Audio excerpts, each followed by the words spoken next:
Dear God, may you sift us, sift our lives, our days, the ones behind us and the ones ahead,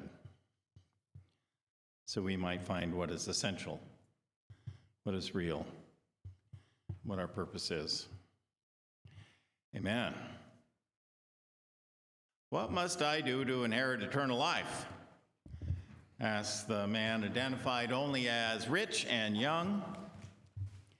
He had just come skidding in to Jesus, falls to his knees in supplication and wants something. He wants something, and he thinks Jesus may assure him that he can have it forever. You know the commandment, says Jesus.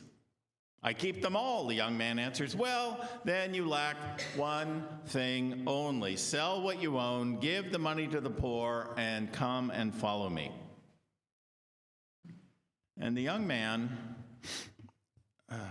Luke reports, went away grieving, for he had many possessions. He had a lot, and he could not imagine his life without it all. Now, you might conclude at this point that Jesus' requirement is universal and daunting. People have. No wealth allowed, sell it all, become poor. I mean, look, Jesus tells his disciples that it will be very difficult for a wealthy person, to get into the kingdom. As difficult as squeezing a camel through the eye of a needle.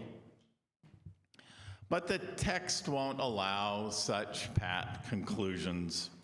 You have to read on. And besides that, look, the disciples are completely perplexed about this. They have been taught all their lives long that riches are a sign of God's blessing, right?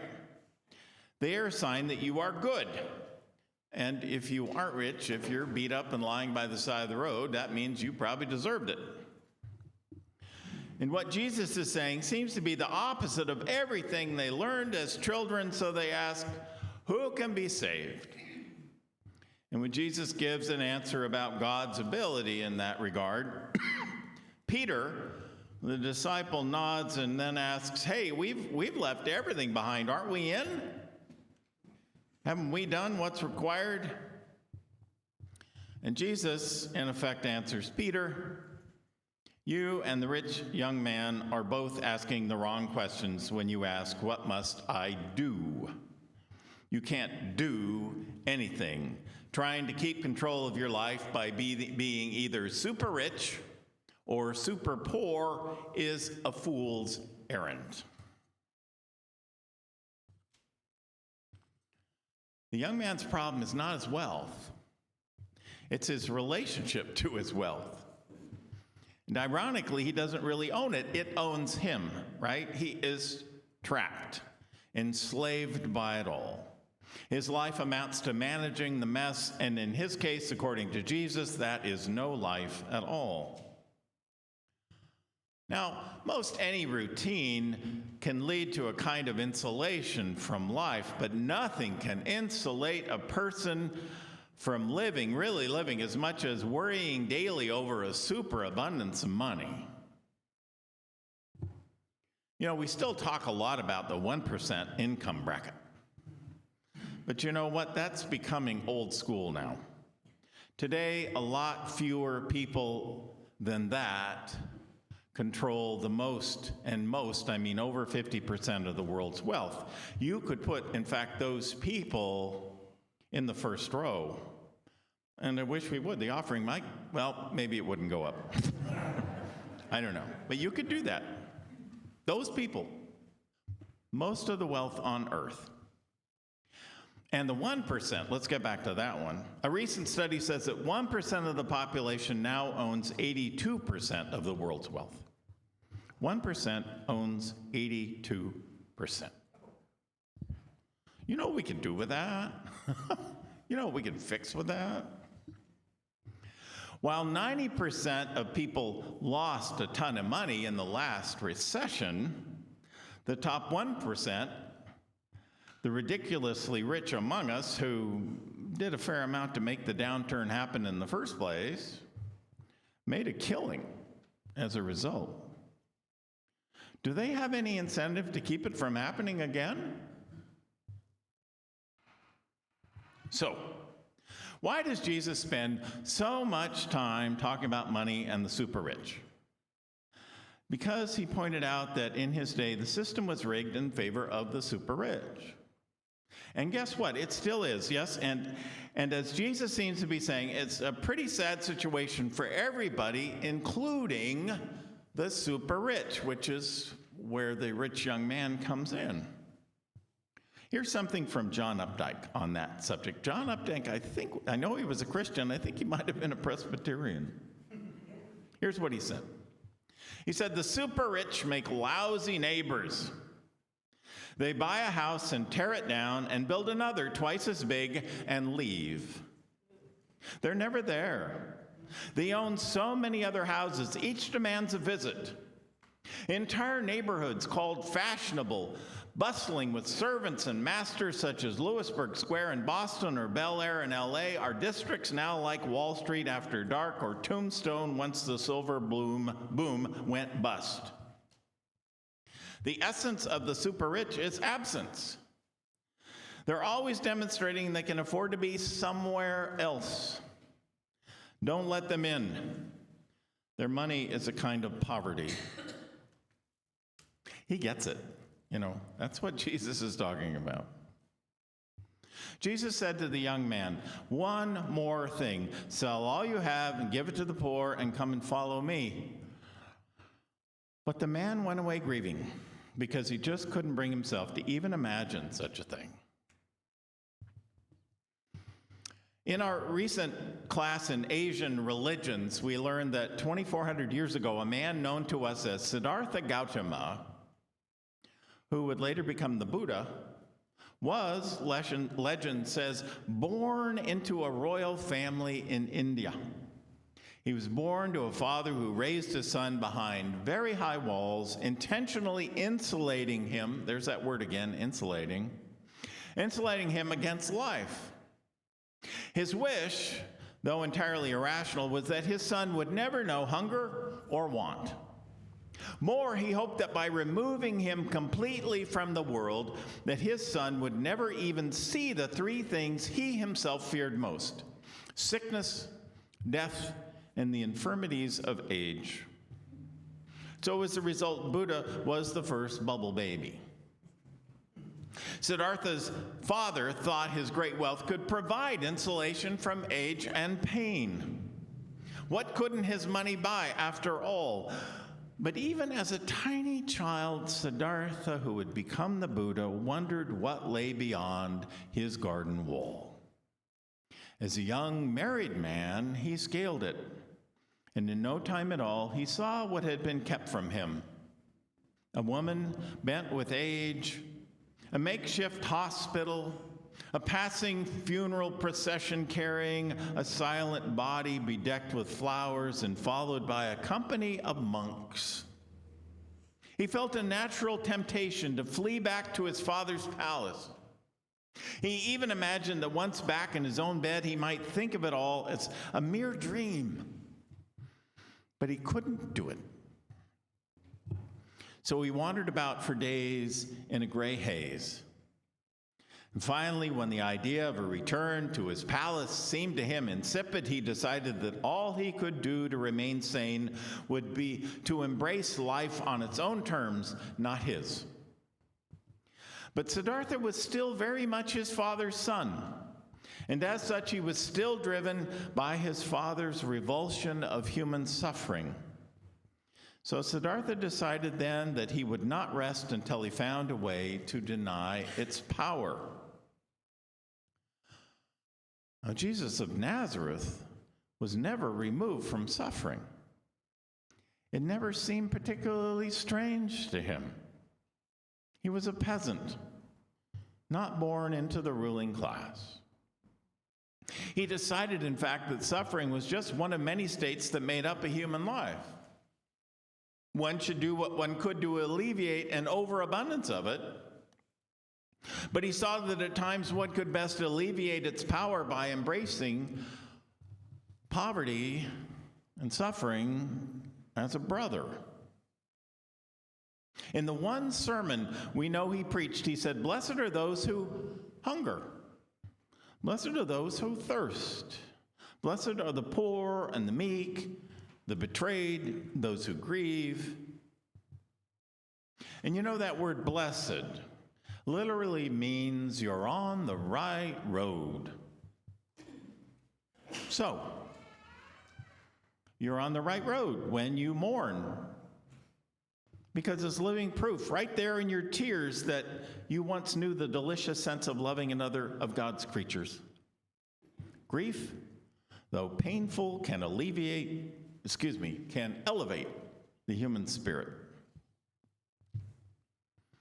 Elie Wiesel says as much in his wonderful discussion of the story of Adam and Eve and the temptation. At the end of the story, as he tells it, Adam is told by God that his punishment would be that farming would now be hard, toilsome. And Eve is told that giving birth would be painful. This is in the Bible too, of course. Then the snake is told that it would have to crawl on its belly and eat dust all its life. And in Elie Wiesel's version of it, two rabbis discuss this part. And one rabbi says, "What kind of punishment is that? That the snake gets to eat dust? It will always be full, never be hungry. There will always be dust." And another rabbi says, "That will be his punishment, never to be hungry." "How is that a punishment?" asked the first rabbi. "Well, there is something in hunger which may elevate the human spirit. A person who never endures a human need, never thirsts, never knows what it means to be unhappy or alone or sorrowful, that person cannot live a good life. That person cannot be a full human being." You know, there's an old saying, God has given to some the wine, to others the thirst. We would all like to have the wine, but we all need the thirst. Can you get your mind around that one? Water to wine, folks. I have a poet friend named Ginger Andrews. And what makes her interesting, so particularly interesting, is her day job. She cleans houses, and she is beautiful. And because of her day job, she has a handshake equal to that of a pipe fitter. I know this. She is so surprising. She was a favorite of Garrison Keillor, who used to read her poems on his writer's almanac. I think he read more of her poems than anyone else's. She lives on a street called Broadway in Coos Bay, not so far away. Here's a poem of hers written 20 years ago. It's called Necessity. You need to live near the edge of the world on Broadway Street in my small port town. You need sweet neighbors who grow pale pink fuchsias under plexiglass and bright red and yellow dahlias right up through gravel. You need 4 sisters who are as kind-hearted as mine and think every poem you write is perfect. You need an alcoholic brother who's seen the inside of hard time, whose blue eyes look just like yours. You need a mother who died young, a mother who cooked the best plain brown beans in the whole world, a mother who taught you to share, made you feel rich though you were poor. You need a mother who showed you where wild tiger lilies grow, a mother who dressed you and your sisters as pretty as she could for Jesus. You need a foul-mouthed father who makes you laugh. You need my dunes, my trees, my ocean, my fog and routine rain. You need my modest middle-class income home. You need my trusty, rusting 84 Ford whose odometer reads 126,000 miles. You need my $7.50 an hour house cleaning jobs, Tuesdays through Fridays. You need to pull weeds and trim your laurel hedge. You need to live on the edge of the world. And oh, how you need Jesus.